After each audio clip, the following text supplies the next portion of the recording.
Bonjour les amis, j'espère que vous allez bien, que vos familles respectives se portent bien. Alors aujourd'hui nous allons chercher à comprendre les bulletins et l'évaluation des candidatures en Italie. Beaucoup d'étudiants pensent que pour étudier en Italie, il suffit juste d'avoir un diplôme, alors qu'en réalité, le bulletin scolaire ou universitaire joue un rôle très important dans l'évaluation de la candidature.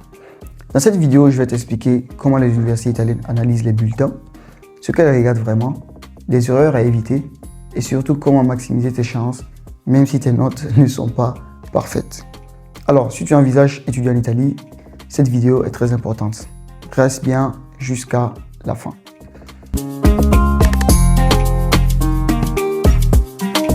Alors, c'est quoi un bulletin pour les universités italiennes? Pour les universités italiennes, le bulletin est un outil d'évaluation académique et pas juste une feuille de notes. Elles utilisent ce bulletin-là pour comprendre plusieurs choses. La première chose, c'est quoi? C'est ton niveau réel. La seconde chose, c'est ta progression. La troisième chose, ta régularité. Et la quatrième chose, bien sûr, ta capacité à suivre des études universitaires.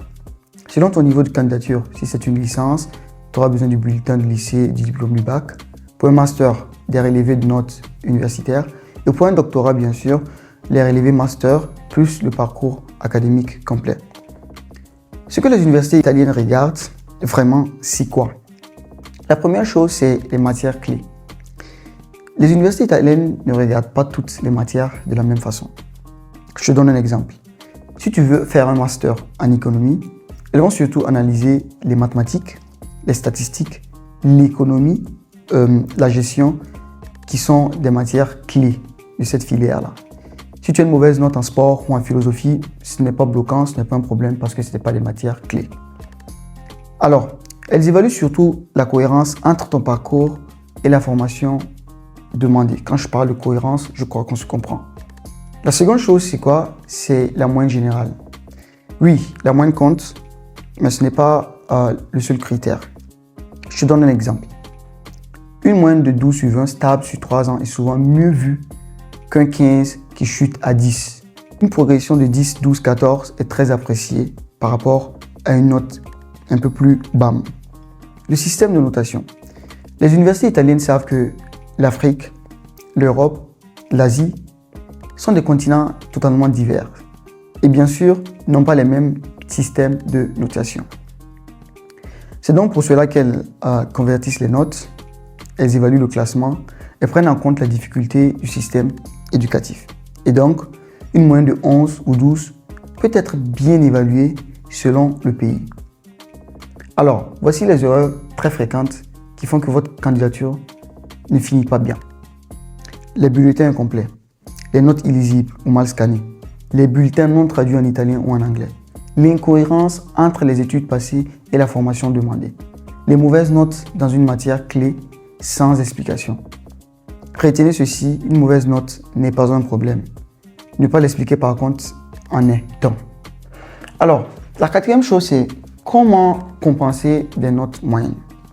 La bonne nouvelle, c'est que même avec des bulletins moyens, tu peux être accepté. Tiens une lettre de motivation.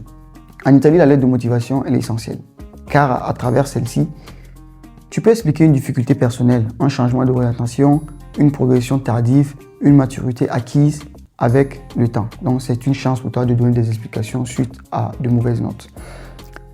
Seconde chose, explique une expérience professionnelle ou un stage. Par exemple, des notes moyennes en gestion, mais 2 ans d'expérience en entreprise peut compenser largement le creux que se retrouve dans ton dossier. Troisième chose, c'est la cohérence du projet. Alors, les universités italiennes aiment les candidats qui savent pourquoi ils choisissent cette formation. Pourquoi cette université? Quel est leur projet professionnel? Et par là, je vais te donner un exemple très concret d'évaluation. Prenons le cas d'un étudiant A avec une moyenne de 13 sur 20, des notes solides en matière clé et une lettre de motivation claire, forte. Il aura plus de chances d'être admis. Par contre, un étudiant B avec une moyenne de 15 sur 20, avec un parcours incohérent, des motivations floues, c'est une candidature vouée à l'échec, fragile donc. En Italie, la cohérence est souvent plus importante que la note brute et cela, tu dois le retenir dans ta procédure. Pour résumer, les universités italiennes analysent les bulletins en profondeur. Elles regardent la cohérence, la progression et les matières clés. Une note moyenne n'est pas une condamnation. Une candidature bien expliquée peut faire toute la différence si le dossier il est bien monté. Alors, si cette vidéo t'a aidé, n'oublie pas de liker, de t'abonner et de partager avec quelqu'un qui prépare une candidature en Italie. Dans la prochaine vidéo, je t'expliquerai comment préparer un dossier de candidature solide pour l'Italie.